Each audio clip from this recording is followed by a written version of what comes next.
sachez, vous faites dans la limite un quart d'heure. Il faut vraiment que vous soyez vraiment bien à l'aise. 30 compressions, puis 2 insufflations. Une séquence à répéter jusqu'à l'arrivée des secours. Veillez à être bien installé car il ne faut pas s'arrêter, sauf si la victime se remet à respirer normalement.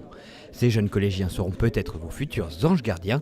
Ils apprennent les gestes qui sauvent au programme massage cardiaque, position latérale de sécurité, utilisation d'un défibrillateur.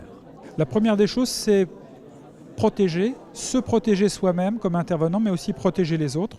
C'est aussi être capable de donner un message d'alerte clair, concis, précis, de le donner rapidement et de pouvoir secourir, de faire des gestes comme par exemple mettre en place un garrot lors d'une hémorragie, d'être capable de faire un massage cardiaque pour une personne qui est en arrêt cardiaque, de faire une position latérale de sécurité pour une personne inconsciente qui respire, voilà, des choses très pratiques. C'est une formation pratique qui a vraiment pour vocation d'être utile aux élèves et au plus grand nombre possible.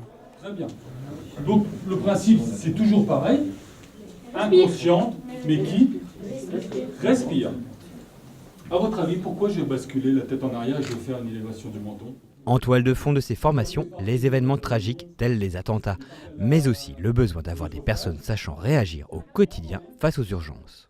Avant que le secours ne vienne, avant que les pompiers ne viennent ou que le SAMU ne vienne, il s'écoule un temps. C'est ce temps-là qu'il faut meubler pour sauver. Parce que sinon, le temps que les secours vont venir, on va dire, admettons que ce soit 5-10 minutes selon l'endroit ou de la caserne, le pompier n'a pas perdu une seconde, ces 5-10 minutes peuvent entraîner ou la mort ou des séquelles très lourdes au niveau du cerveau.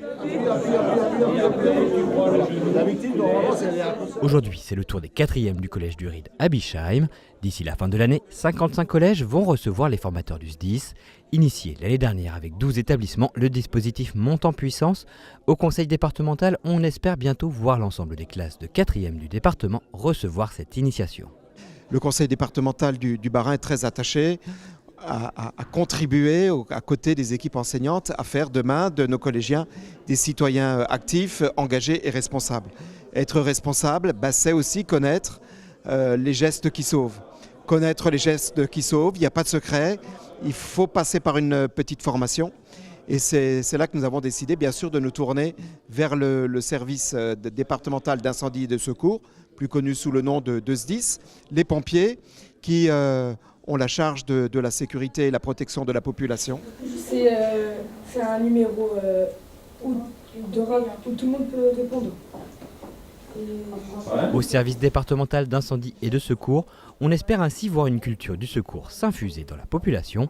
Former la jeunesse, c'est préparer l'avenir. C'est pas simple. Vous avez quelqu'un par terre qui est blessé, qui saigne, il faut oser. Ça, c'est une culture. Et cette culture-là, c'est vers la jeunesse. Et je voudrais en cela espérer qu'il y aura une pérennité de ce dispositif, aussi bien dans le Bas-Rhin que dans l'ensemble de la France.